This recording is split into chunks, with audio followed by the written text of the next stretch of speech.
Hi, everyone. Welcome to the Opinion Podcast for the Tulsa World this week. I am with a recurring guest, my friend Barry Friedman, who's also a comedian, writer. Um, I don't know what else you are. Friedmanoftheplains.com is where people can Close, find you. close enough. FreedomofthePlains.com on Substack and a dancer. No, Okay. not a And a dancer. dancer. No, I'm a dancer. You're a dancer. Okay. That's a whole other story. I Um, have, but so we've been sort of writing about similar things this week, and I yeah. thought, let's talk about it. So I wrote over the weekend, I took the bold position of being against hate. And I know out there, Well, surprisingly, I got why pushback they on it. why they pay you the big bucks. Yes. Well, I think what got me, it's because we talk a lot about hate speech and talk a lot about hate, but it's a visceral word for me. I don't know if it is for you, but I wrote about how growing up, like my parents would not let us use the word. Like if I said I hate my sister, it's like it's the worst punishment because their position is, and my dad was, they're both very faithful in their own churches, but hate is such a corrosive emotion that you can't hate people. Like you can be annoyed by them, disappointed, frustrated, but you can't hate because it's a slippery slope into hateful actions, hateful things. And so when Trump said, I hate Taylor Swift, I just had this reaction of like, really? Like, I understand him being disappointed, but to hate is something more. And so I wrote about that. And I wrote about that and it got me going down, different rabbit holes. And when you look at the FBI hate crime statistics, we're at our highest level in like 30 years. And weirdly, the crime statistics now were updated today in Oklahoma increased. Like we are at the highest rate of crimes being committed against people solely on who those people are. And most of it is race based, but there's gender in there, there's faith, but we're at a point where hate speech is turning into actions. And that is where we're at. And so I noticed you wrote about, and I don't know how you got there, but you wrote about Nazis and porn. And I'll let you take us to your Nazi porn fascination. Well, it's really not my fascination. Just over the weekend, you had the Republican nominee for governor of North Carolina mention that he had somewhere had mentioned that he had visited porn sites. And Republicans nationwide didn't quite come out and say, there's no room for that in the Republican Party. We'd like him to drop out of the race. There's no one who actually said that. The Nazi connection was that Donald Trump came out and said that if he lost the election in 2024, it would be in part because Jews did not support him. A couple of things about that. One, the most hopeful thing about that was that Donald Trump actually said, if I lose. So he's considering the fact that he could lose. That's very positive because he's never done that before. But Jews represent 2% of the electorate. So the Jews are not going to control whether or not Trump wins or not. So this is clearly an anti-Semitic trope. And maybe you have to be paranoid, maybe you have to be neurotic, but guilty. And when you have a presidential candidate who consistently calls out Jews, either for, I got a list here. He's talked about Jews and how good they were with money and how they're stupid to give funds to Democrats and how if they're a Democrat, they don't love Israel. And then you have people like Tom Cotton coming on CNN and saying how, well, this is just Trump. He's been saying it for years, as if that were an excuse. And also not coming out and saying, hey, this is wrong. And then doing the easy thing, which is conflating how can you be against Jews if you're supportive of Israel? As if Jews have no other concern in America. American Jews have no other concern except Israel. These are all tropes, and it chips away at the other business, right? And what's happening is, and again, this is a really tricky thing because it's easy to laugh off, it's easy to self control yourself to saying I'm being neurotic, I'm making too much of this. And I will say, and I've said before, that Hitler wasn't Hitler until he was the Fuhrer, right? Nobody knew what Hitler was until Hitler was Hitler. Well, a second term Trump presidency, who knows what that will be like? And if I want to go there because of some of these tropes, I think that's fair enough. And if it's not true, let him come out and say, I was wrong. Let some Republican come out and say to Donald Trump, cut it out. Let some Republican come out and say, this is not my party. And that the actions and the words you use, you are a racist. You're an anti-Semite. Now, of course, the immediate reaction is going to be from the right. Well, both sides do it. Well, you tell me where both sides have done it. You tell me where Democrats have come out and said Christians will cost us the election. You come out where Democrats have said this particular group eats pets. You show me the balance here. Now, this is coming from one side. I'm not saying there's not hate on the Democrat side. There is. Right. And I think that the difference is, and I've heard that other sideism happens. And Yeah. I got it this morning from someone sent me, of course, a New York Post, because they're a legitimate, news source. But, that the son of the person who tried to assassinate President Trump had said, well, I hate Trump. I'm like, well, okay, yeah, hate is a bad thing. Right. But we're talking about mobilizing mass numbers of people against another group of people. That the political insults back and forth between candidates, that's happened since Thomas Jefferson and John Adams. Yeah. Right. But it's when Trump's use of the word hate being so common, I think, has been corrosive. And what he's doing in mobilizing people against people.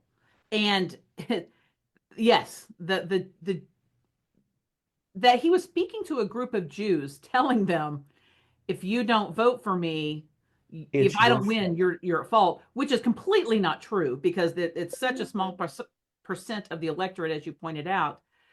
But it does have that ring of, I'm going to already plant the seeds to blame people. I'm already going to plant the seeds. But it's also what got me in that same weekend was the way he spoke of immigrants, that he had said they are animals. He said they aren't human, they aren't people, they are animals. That is such a dehumanizing part of speech that, as a Christian, and I ask other Christians, how do you defend that? We have in our teachings Jesus Christ saying, welcome the foreigner. And the person that a lot of right-wing Christians are elevating is a man who's saying, no, they're not even human.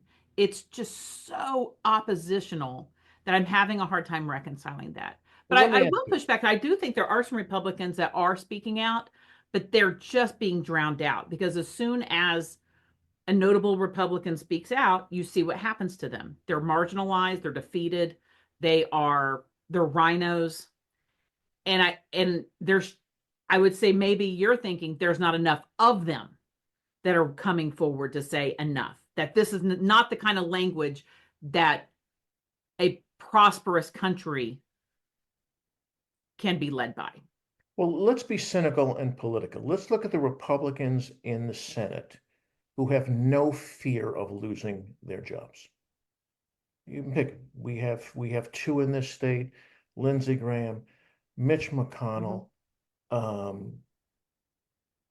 senator from Alabama, right? What's his? I forget his name. There are some. What I'm saying is they have no fear of losing their jobs, and they are not doing it. Charles Grassley is 145 years old. He has nothing to lose by coming out and saying, this is wrong, I will not be a part of it. Where are they? I know the Republicans who come out privately and tell you that. What I'm saying is more to the point.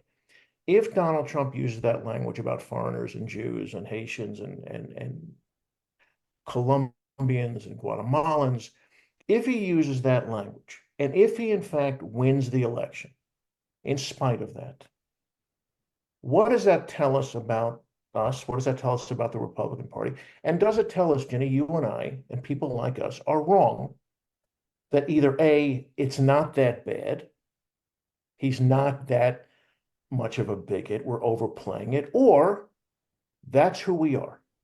And neither one of those answers is very good. That's true. I mean, it's disheartening because what I hear over and over again when, people who I know are not bigoted people, people who I know aren't of that, and they're still supporting Trump.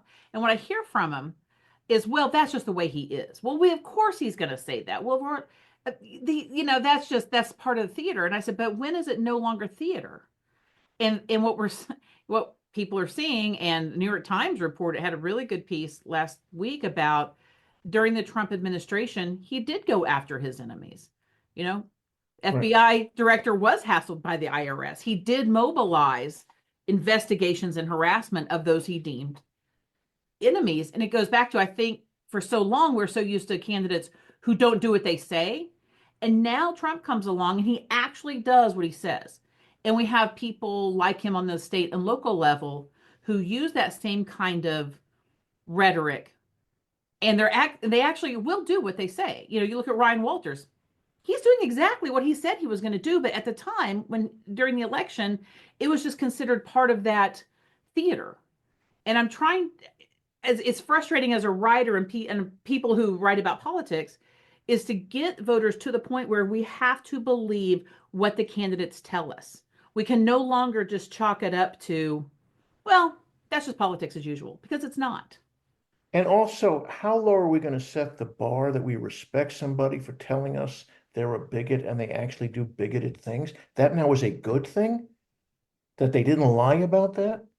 I mean, it seems to me we keep moving the bar on what becomes a good politician, right? Now, I'll give you an example. If Trump, who says, and the Republican Party, the Republican convention had signs, they all had signs, mass deportation now.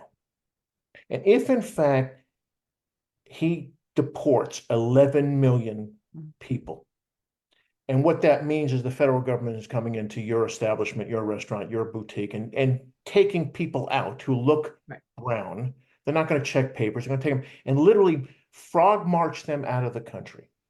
Are we then going to compliment Trump for doing what he said he's going to? Are we really going to think that's a good thing? Again, the more cynical part of that is if in fact he frog marches 11 million people out of this country, other than prices and other than some sense of, oh my God, he really did it. I think the cynicism is they know that that doesn't really affect white people like us, right? If there are fewer illegals in this country, no matter how long they've been here, no matter how good a citizen they are, if he throws them out, they're banking on the fact that you and I, our lives are not going to change that much. And if you're predisposed to thinking, I don't want the other here, that's a very good thing. Because where's the downside? That my lettuce is going to cost more money? Maybe. I mean, that's the best argument we have. The humanity, they're here illegally. My parents came legally. My parents got papers. I mean, where's the argument against that other than a shared humanity, which should be Right. enough? Well, I've used, and when it comes to immigration, I've used, yes, the shared humanity, but also just you can use an economic argument that no, if you take 11 million people out of our country, it reverberates in ways that I don't think people completely understand. But And but also, again, you have a practically, frustration of someone like Langford, and I know you've been a big critic of him, but he came forward with a bipartisan bill that was really good. He did the work that he was supposed to do, and he got concessions from the Democrats on pretty much everything. He everything. got things Trump wanted in that bill. And yet they tank it for political reasons. And now we're back to square one of Haitians eating pets, which is complete trope and a complete racist trope that is not only proven to be false, that JD Vance has put forth the idea that, well, sometimes I have to make up stories to get the press to pay attention. Like, okay, well, we paid attention, debunked it, and now we're still talking about it. And Am I and it's not and no allowed? one has stood up and said, again, this just plays into and it escalates, right? This hateful rhetoric escalates, and that's what I'm concerned about. Okay. am I not allowed, and are people not allowed to look at somebody like Langford and say, yes, you did the work, you got concessions, Republicans got 95% of what they wanted. Trump came in and said, don't pass this, it's bad politics. Mhm. And the Republicans said, right, we're not going to pass it. And then they trashed Langford for Mhm. all this work he did on their behalf and the country's behalf. Let's say he did this for the right reason. His own party trashed him on something that really mattered, that everybody wants done. And what did he do 2 weeks later? He supports Donald Trump and said he will vote for him. So what exactly did he do? And what exactly was his, where's the backbone there? When does Langford say, you know what, my party is are hypocrites. They don't want this. And I'm not going to be a part of a party that does that. I will join people who do want to do something about this. He And didn't do then it. he gets unelected in the next race. That's the reality of where they're at. He had Jackson Lahmeyer in the primary who convinced people that Langford was too liberal. Because in Oklahoma, we have closed primaries, and there are a lot of good Republicans who I think would speak out, except they cannot get out of the primaries in Oklahoma, and that's the political reality. And that's where I think you're in the crosshairs of morality. What's the moral thing to do? What's the political thing to do?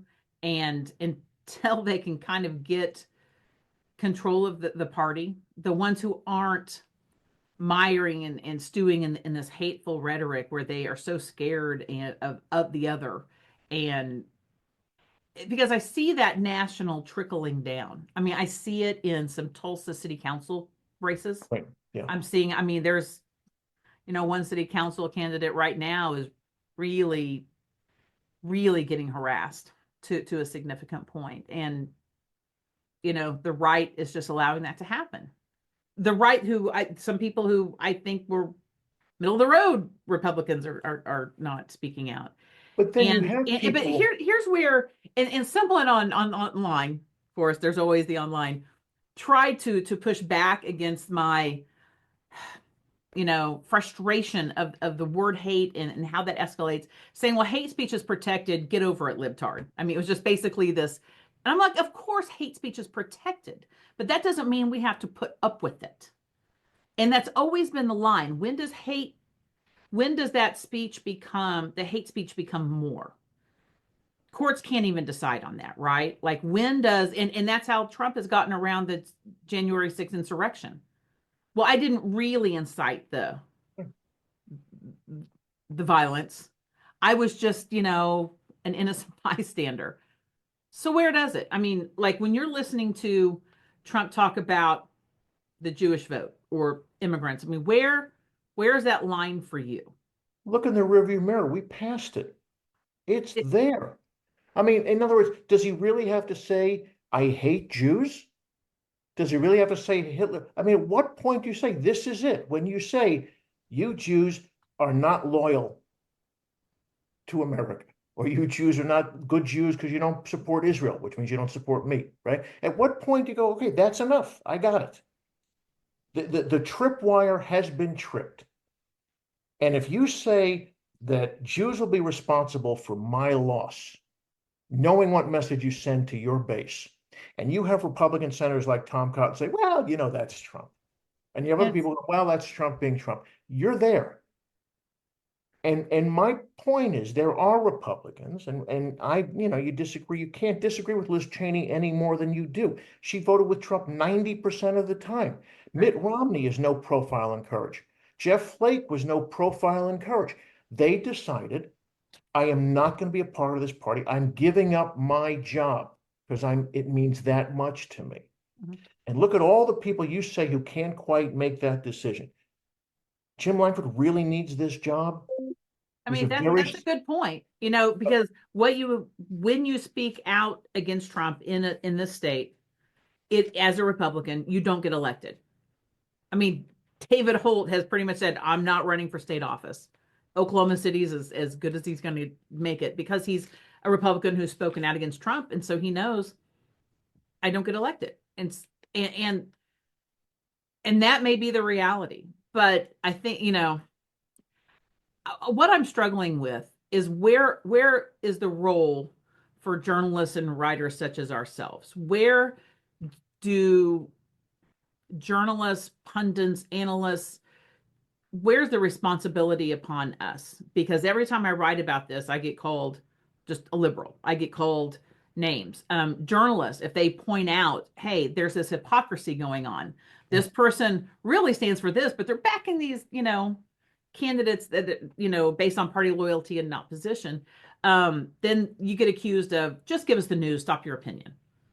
If we call out someone as a conspiracy theorist, then that journalist is considered biased rather than no, that person is a conspiracy theorist.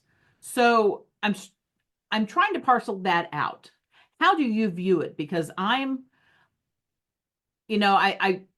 wanted you want to be truth tellers, but you also are trying to convince people, hey, take this seriously. Hey, this is something to be warned about.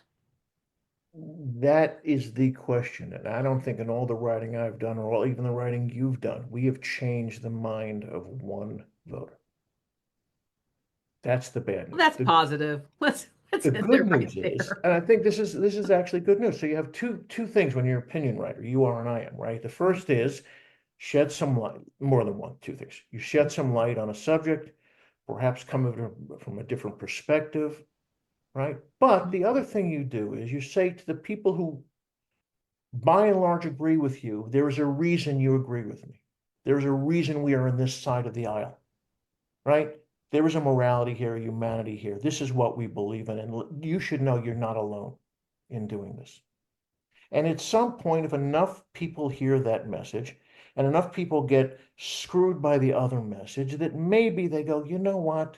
This is now a bridge too far. There are people who say, I cannot stomach this anymore, right? And so I actually think that's partly why Joe Biden was elected, because a number of Republicans said, I will not vote for Hillary Clinton. I will not vote for Elizabeth Warren. I won't vote for Bernie Sanders. Joe Biden doesn't scare me. And I so don't want to vote for Trump. Give me an option. So I think that's one of the ways it worked. Democrats were moderate enough to say to those Republicans who truly don't want to support Trump. But again, Trump gives them 90% of what they want in taxes and regulation and foreign policy and everything else, right? So what we keep doing is exactly what we're doing. Is it going to pay dividends? Probably not. In Oklahoma, definitely not. But somehow, and I wrote about this a couple of weeks ago, in Tulsa, Oklahoma, we have two Democrats in the mayoral race. When has there ever been an election in Tulsa, Oklahoma, for Democrats in the last 20 years where there's no bad news for Democrats? That never happens. Something happened along the way. And what happened was two pretty good candidates. G.T. Bynum certainly moved the Republicans towards the center, or at least said, you know what, this is where. We're not going to bring up the rhetoric. Right. Municipal is municipal, and it's really difficult keeping these local elections focused on local and Right. nonpartisan in Tulsa. But Right. it's So there they has did a good been, job. I'm not an optimistic guy, but there has been movement, and Tulsa is one place, and Oklahoma City is another place. The two biggest cities in Oklahoma have two of the most palatable Republicans running it, right? And I've told J.D. Bynum, you are the Republican we can stand on the left. And Holt the same way. Holt is actually more progressive probably than Bynum, right? How did that happen? Well, somewhere along the line, progressives got together and enough Republicans got together and said, you know what? These guys are not going to bring the country down, not going to bring the city down. I want the lights on 244. I like the arena. He's a good guy. He's a smart guy, articulate guy. Okay, we don't have to agree on everything, but that's in this box, right? And then you have Lawmeyer and you have, pick somebody on the right and go, well, where's the common ground? When has anybody on the far right ever said to you, Jenny, look, let's figure out something on abortion? Yeah, You that's can't do never. everything you Yeah, want. and Let's but meet here's the some. thing on the when it comes to local elections, abortion, you have no. That's Right. not shouldn't even be there. But I am seeing a lot of that national, hating on groups of people seeping into kind of the local campaigns. And I'm hoping that the Tulsa voters see through it and will actually do the work. The other part of this is you and I know more about politics maybe than the average person. And I have to keep reminding, others who are journalists and writers saying, most people don't know the inside baseball or understand all of this. So when you're talking about voters, most are just kind of going on sort of kind of what they've heard Hmm. and trying to educate them and knowing where they get their news. Um, and if they are tired of that rhetoric, they should have some choices. But it's but like I say, I was just thinking of this idea of hate and just seeing it just normalized is becoming more and more problematic for me. And for me, that line is it isn't the insults of candidate to candidate. It's when it's when a candidate like Trump has done trying to mobilize a base against an entire group of people. That is what leads to that escalation. And I'm always kind of wondering, like, when I was looking at the FBI crime stats and some of the crimes, and I'm just thinking, what are these people thinking as they're like breaking glass? Like you're so angry at this person who you don't know that you're going to go to their office and break the glass out. Like at what point does sobriety come in to that person to say, is it when they're in federal prison where they think, oh, like the January 6th insurrectionists, like, oh, maybe that was a bad idea. Or, I mean, what in the cloud of the mind, Or it when was a you, good idea and I was picked on. I was a scapegoat and Trump will get me out. I was just trying to save democracy. I don't think that's a tough inner cell. I think now Trump is calling those in prison hostages, January yeah, 6th hostages. I'm like, no, they committed crimes and crimes against the Capitol Police. But even locally, like you hear of these, crime stats where someone just attacks a black person that just for no reason. Like, at what point, yeah. and when you're getting to that point, something has really snapped in people. And it also it always astonishes me how people will be that vexed about something that has no direct bearing on their lives. Oh, yes, Right? transgender people being the number one Right. target of the moment that very few people have don't even know a transgender person. I mean, A book that may be in your school's library that may have two men holding hands. I mean, the stuff we decide, this is the issue of our day. This is the issue of my life, or I cannot sleep tonight because somebody somewhere is buying beer with a snap card, for instance, right? which I doesn't mean, happen, but no, I know what you're exactly, saying. exactly. But so you have stuff that's conjured up out of nowhere, like Haitians eating dogs and cats. And that then becomes a discussion about immigrants, right? And so now we're going to talk about immigrants. Thank God Trump brought that up. That was his plan all along, So we right? fall into it, is what you're saying. Sure. So we're falling into it. We If are that falling was the into it. goal all along. On the other hand, how do you not fall into it? The biggest criticism about Trump from the left was that the New York Times and everybody else in 2015-16 gave him a pass. We didn't look deep into his history, didn't look deep into his views, and so we gave him a pass. Well, now we're not. Now everything he says is getting aired out. And now we're going to complain we shouldn't air it out. Pick one. Either we let that stuff go and then a week later complain, how did we let that go? Or we don't let it go and then a week later complain, get off it already. I think stay on it. Because if we're going to lose, and we may lose, if we're going to lose, let's go fighting. This is But dangerous people. I'm going back because we are gonna wind it up. Because I gotta wind up Barry a little bit. But I think about the work the Jewish community has done around the issue of hate. And this has been going on since the Holocaust. It has been uh, evolved into a type of scholarly research Mhm. about, and it's always that not only never forget, but speak out. It's that we cannot repeat history. And while I'm always really careful about not name calling someone a Nazi, calling someone this, we I do feel like it's become more and more important about trying to convince people these are real things. And so going back to the question I posed to you earlier, what do we do? And I was talking to a reporter this morning because there were, some escalating issues in the community. And I said, we just have to do what we always do, right? We have to stand up and encourage others to stand up. And this is where I do kind of wonder with the Jewish community now being called out, saying, "Hey, your community is going to be scapegoated if he loses." That's the very thing we're talking about, is that kind of scapegoating happened before. And so, in ending this, trying to end somewhat on a high note, I know that you think that it's kind of hard being an optimist to your constant pessimism. Um, but maybe that's just what we do. We just No, keep I banging our actually head think the against the fight. wall and saying, this just isn't right. And we have to call out others and say, you've got to be kidding. This is not right. This is the fight.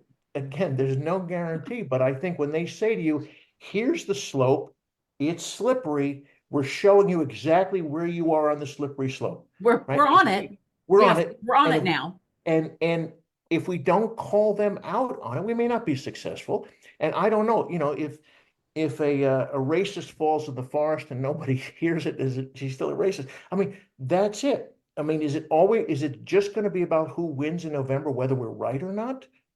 We shouldn't scapegoat people. We shouldn't blame other people. We shouldn't chastise other people needlessly. And if that side wins the election, are they vindicated? I don't think so. No, I mean, I just think that, when this whole idea of, and Trump is its own thing, and there will be a post-Trump world. I mean, the man's what, hitting 80? Yeah. And there's not a whole lot of talk about all of this sort of vitriol has a consequence. And so whether or not he wins and it's neck and neck, there's a consequence to this. And so I guess we just keep doing what we're doing, Barry, right? I Fight the have no hate. other answer.